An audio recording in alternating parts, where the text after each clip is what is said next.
Hai anak-anak hebat, apa yang kalian rasakan hari ini? Apakah kalian merasa bosan untuk mengikuti pelajaran hari ini? Tentu kalian baik-baik saja dan tetap bersemangat untuk belajar ya. Agar selalu diberi kesehatan dan keselamatan, berdoalah terlebih dahulu. Berdoa agar tetap bersemangat dalam mengikuti pelajaran. Berdoa agar diberi kemudahan dalam belajar. Pada hari ini bersama dengan Ibu Ismaria pada pelajaran tematik untuk kelas 3 sekolah dasar, kita akan belajar bersama dari tema 1, pertumbuhan dan perkembangan makhluk hidup, subtema 3, pertumbuhan hewan di pembelajaran yang keempat. Pada hari ini buku teks yang kita gunakan yaitu dari tema 1, buku tematik terpadu kurikulum 2013, revisi 2018 milik Kemendikbud, ditambah dengan buku pendamping untuk memperkaya bahan pembelajaran kita hari ini. Nah, anak-anak, hari ini juga kita akan mempelajari pertama, menulis pokok informasi pertumbuhan dan perkembangan kupu-kupu, kemudian gerak kombinasi pola gerak dasar lokomotor, dan sikap dalam menyampaikan kritik atau saran. Nah, sikap yang dikembangkan pada pembelajaran yang keempat ini yaitu kerjasama, rasa ingin tahu, komunikatif, dan religius. Nah, anak-anak, sekarang mari kita langsung ke pembelajaran kita ya. Nah, coba kalian amati gambar yang ada ini. Di sini ada gambar telur ayam, anak ayam, dan induk ayam. Ada juga gambar kupu-kupu. Kalian sudah mempelajari pertumbuhan hewan kan? Kalian juga sudah mempelajari perkembangbiakan hewan. Hewan berkembang biak dengan cara yang berbeda-beda. Setiap tahapan perkembangbiakan hewan juga berbeda-beda. Daur hidup hewan merupakan tahapan-tahapan yang dilalui hewan sepanjang hidupnya. Tahapan tersebut meliputi pertumbuhan dan perkembangan hewan dari telur atau anak hingga dewasa. Pada kesempatan ini, kalian akan mengikuti gerakan daur hidup hewan. Misalkan kalian akan mengikuti gerakan daur hidup kupu-kupu. Bagaimanakah daur hidup kupu-kupu? Nah, coba kalian perhatikan gambar yang ada ini. Di sini, gambar menunjukkan bahwa ada daur hidup kupu-kupu, dimulai dari telur, kemudian setelah beberapa hari telur kupu-kupu menetas menjadi ulat, ulat memakan daun-daunan sehingga tubuhnya menjadi besar, kemudian ulat mencari tempat untuk berdiam diri dan membentuk kepompong. Setelah itu, tubuh ulat berubah menjadi kupu-kupu. Semua makhluk hidup memiliki daur hidup. Betapa sempurnanya ciptaan Tuhan. Nah, sekarang Ibu mengajak kalian untuk melihat tahapan daur hidup kupu-kupu. Nah, kalian perhatikan dengan baik ya, agar kalian paham dan tahu daur hidup kupu-kupu.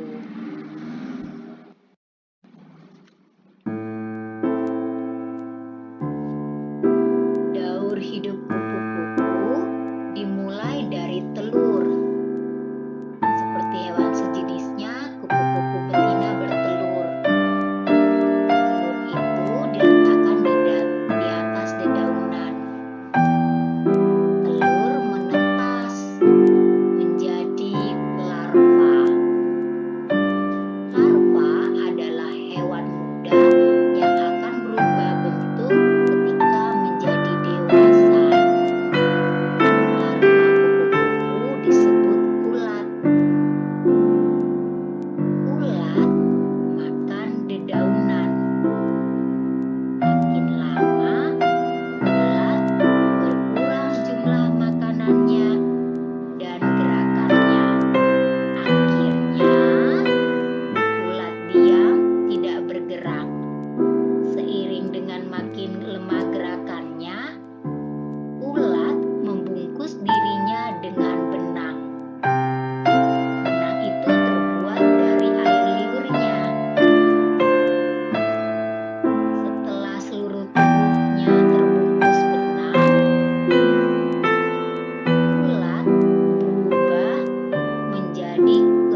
kepompong berubah menjadi kupu-kupu.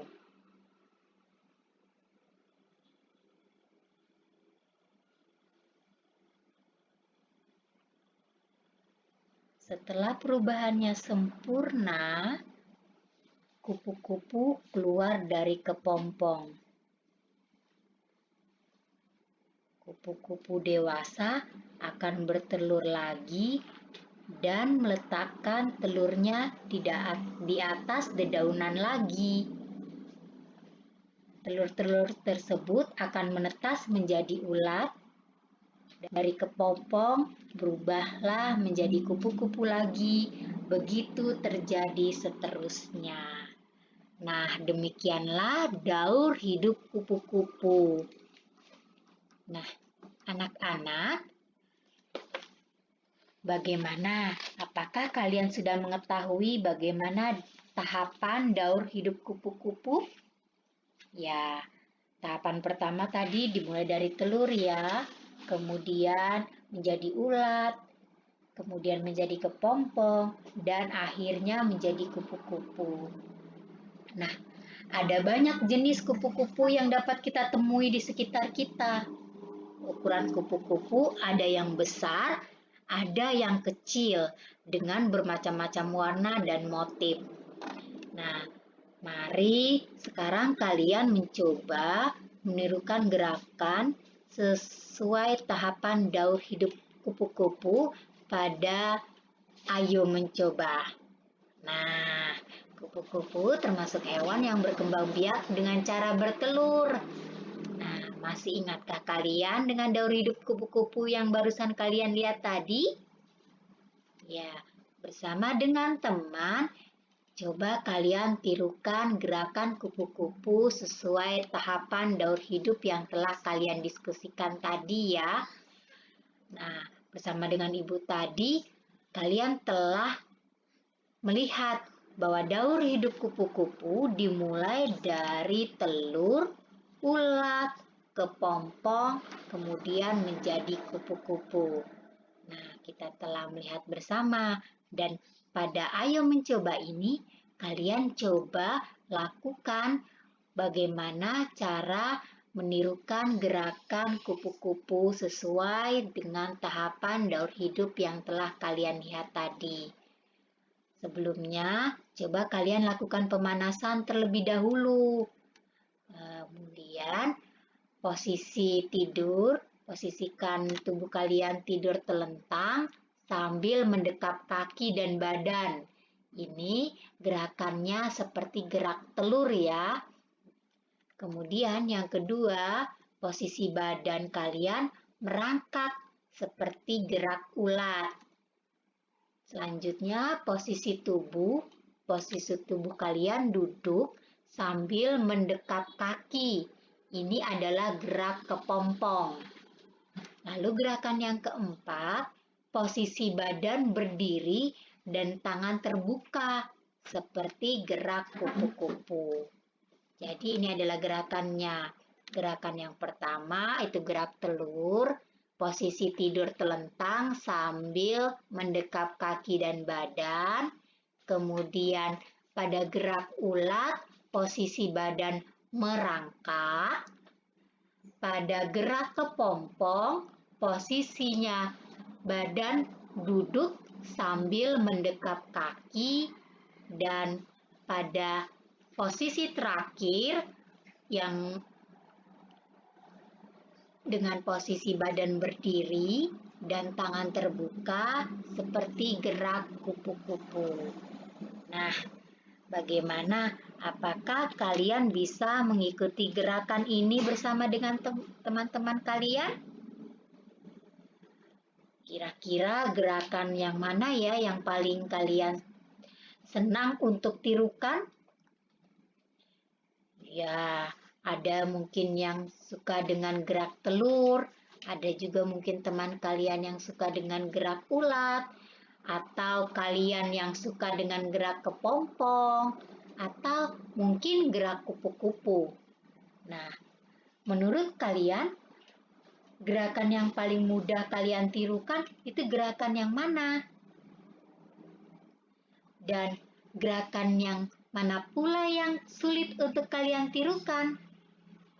Nah, nanti jika kalian mengamati gerakan yang dilakukan oleh teman kalian, mungkin kalian dapat memberikan saran jika teman kalian kesusahan mengikuti gerakan. Misalnya, ketika teman kalian kesulitan mengikuti gerakan kepompong, nah kalian bisa memberikan saran sebagai perbaikan untuk teman kalian ya. Nah, anak-anak, kupu-kupu berkembang biak dengan cara bertelur. Nah, sekarang setelah kalian menirukan gerak daur kupu-kupu, tentunya kalian dapat memberikan saran kepada teman kalian, saran atau kritik yang dapat kalian sampaikan kepada teman kalian jika teman kalian mengalami kesulitan mengikuti gerakan-gerakan yang ada ini. Nah, kritik dan saran yang kalian sampaikan harus disampaikan dengan cara yang baik agar tidak menyinggung perasaan. Nah, anak-anak, kalian boleh memberikan kritik atau saran kepada teman kalian. Kritik atau saran harus disampaikan dengan cara yang baik agar tidak menyinggung perasaan. Lalu bagaimana cara menyampaikan kritik atau saran yang baik? Nah, saran atau kritik yang kalian sampaikan harus kalian sampaikan dengan kalimat yang baik. Kritik atau saran harus disampaikan dengan kalimat yang baik yang tujuannya untuk menjaga perasaan orang yang dikritik dan memberikan kesan bersahabat. Selanjutnya, mengkritik tidak boleh di depan orang banyak. Mengkritik seseorang di depan orang banyak akan membuatnya merasa malu, bahkan tersinggung terhadap kritik yang kita sampaikan. Akibatnya, teman kalian tidak mau mendengarkan sama sekali. Pilihlah waktu dan tempat yang sesuai untuk menyampaikan kritik. Nah, anak-anak, kritik tidak boleh dengan kata-kata kasar. Kritik dengan kata-kata kasar dapat menyebabkan orang yang dikritik merasa tidak nyaman dan marah. Jika kalian ingin menyampaikan kritik, gunakan kata-kata yang tegas, karena tegas tidak sama dengan kasar. Mengkritik tindakannya, bukan orangnya. Kalian harus spesifik saat akan mengutarakan kritikan. Kritikan harus ditujukan pada tindakan, bukan pada orangnya. Dengan cara seperti itu, akan menunjukkan poin yang jelas mengenai hal yang perlu diperbaiki. Nah, lakukan dengan tersenyum. Jadi, ketika kalian melakukan kritik atau saran, lakukanlah dengan tersenyum. Bangun kenyamanan, bukan ketegangan. Cara ini akan membuat orang yang kalian kritik merasa bahwa kalian berada di pihak yang sama dan akan membuka dirinya terhadap setiap kritik yang kalian lontarkan. Dan akhiri dengan kesimpulan. Sebuah kritik yang baik adalah kritik yang memberi kesimpulan di akhir untuk menekankan dan menjelaskan poin utama dari kritik, sekaligus mengajarkan bagaimana cara untuk mencapainya. Jadi, sebelum mengkritik, pikirkan dulu kesimpulan dan tahap yang harus dilakukan sebelum mengutarakan kritik. Nah, sekarang tiba saatnya untuk berdiskusi. Ayo berdiskusi. Bagaimanakah sikap kalian terhadap teman yang tidak sependapat dengan kalian? Nah, nanti coba kalian diskusikan dengan anggota keluarga yang ada di rumah. Tulislah hasil diskusi kalian di buku tugas tematik milik kalian. Nah, nanti bacakanlah hasil diskusi kalian, tapi bukan di depan kelas ya, tapi melalui voice note. Jadi nanti kalian kirimkan hasil diskusi kalian dengan ibu melalui japri atau chat pribadi dengan mengirimkan voice note atau rekaman suara kalian membacakan hasil diskusi kalian. Nah, demikianlah anak-anak pembelajaran kita hari ini, dan semoga yang Ibu sampaikan tadi dapat membantu kalian mempelajari materi kita pada hari ini, yaitu dari tema 1, subtema 3, pembelajaran yang keempat. Sampai jumpa lagi di video pembelajaran kita yang selanjutnya ya anak-anak. Salam sehat dan semangat dari Ibu Ismaria.